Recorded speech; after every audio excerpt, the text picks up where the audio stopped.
How do you make and test some of the fastest tires in the world?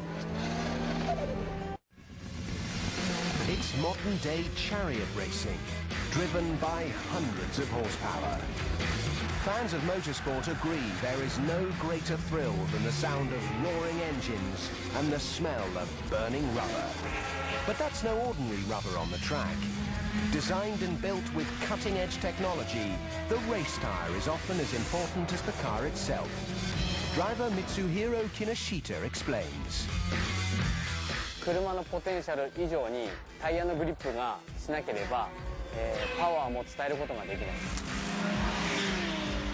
で、どんなに性能がいいブレーキをつけてもタイヤのグリップがなければ車を止めることができないです。なのでタイヤっていうのは非常に重要なパーツになってくるんです。Unlike your everyday mass-produced tires, each racing tire is specially made and tested to meet different track conditions. From circuit, wet, to even snow. So, how do they do it? A new day in Daejeon, South Korea.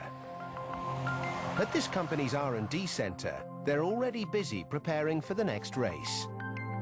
The first step for the engineering team is to figure out the design and composition of the tire. Bigger is not always better when it comes to race tires. Sometimes designers make their widths smaller so they're lighter and more aerodynamic. Losing a few extra millimeters can mean gaining several tenths of a second per lap. The difference between winning and losing. It's not always a sunny day at the track. Designers also have to consider the chance of rain. And that's when hydroplaning comes into play. Hydroplaning happens when the car drives through puddles. If the water can't squirt out from under the tire quickly enough, the car will have almost no traction and can easily spin out of control. To avoid this, designers have come up with a way to ensure the tire has maximum contact with the track, even when it's slippery when wet. Deep grooves running in the same direction as the tire give the water an extra channel to escape. With the right amount of grip, the car can drift around the corner without spinning out.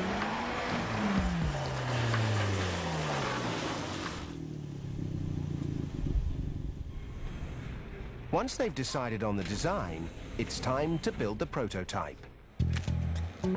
Besides rubber, a tire is made up of other ingredients, like carbon and synthetic oil. By tweaking the composition, engineers are able to determine the hardness of the tire. Minced and mixed together, this rubbery mashup will need some straightening up before it can be of any use. A roller flattens the material over and over into what looks like giant pieces of lasagna noodles. And this is when things can get a little snappy. During a race, the tire is subjected to massive G-forces, especially around the turns. So samples of the compound are tested to make sure they're able to deform gradually without breaking apart. After surviving the torture test, the material will form the top ply of the tire. Several layers of reinforcement made of anything from textile to steel go underneath that to help the tires hold up more than a ton of speeding metal. They're laid over the tire frame, which is then inflated, shaped and fused together. And this is what's known in the business as a green tire. This curing machine works like a waffle iron by molding all the markings and traction patterns using pressure and high temperature. At over 170 degrees Celsius, the intense heat also triggers a chemical reaction that bonds the other ingredients to the rubber, making it stronger and more elastic than your ordinary rubber. But the tire is not quite ready to meet the road just yet. This is the high-speed endurance test.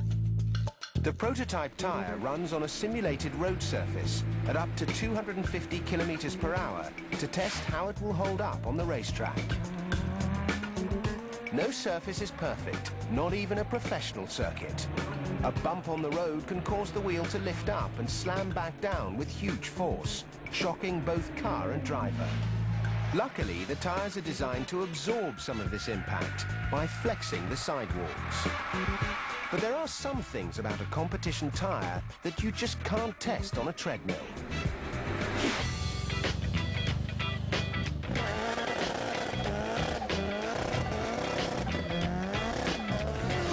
3.2 kilometers long, this circuit is specially built to test tyres. Whizzing about at breakneck speed, the prototype is put under severe stress to simulate race conditions. Quick acceleration, high-speed cornering, and sudden braking, the car performs a series of risky maneuvers that would whip the traffic police into a frenzy.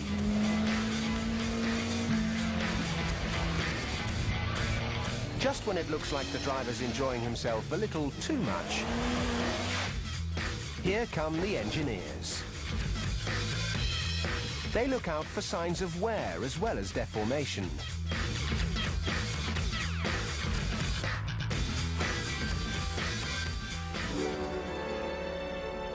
The results collected here will help the manufacturer fine-tune the design before construction can begin on hundreds of race tyres based on this prototype.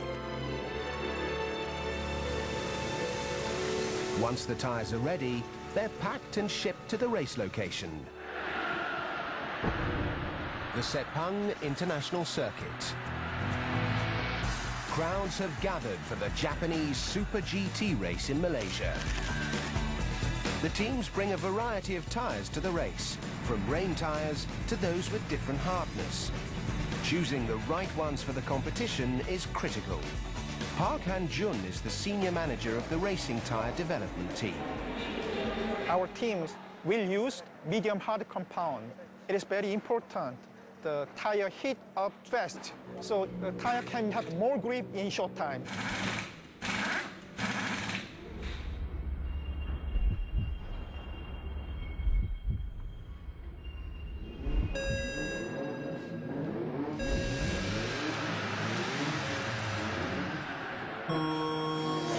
As soon as the race begins, drivers slam on their accelerators to pull away from the pack. Those with hard tyres are able to drive more aggressively. The tougher rubber can also withstand the heated track better. But it's the soft tyres that really stick to the road and grip the corner, helping drivers to hit it at greater speeds. Useful when a circuit has many turns. The downside is that they wear out faster. In this race alone, some cars can go through 3 sets of tyres in as many hours. And each change takes only seconds to perform. While extensive research and testing may go into the making of a race tyre, at the end of the day, all that matters is that those tyres can get the car past the checkered flag and bring home the all-important trophy.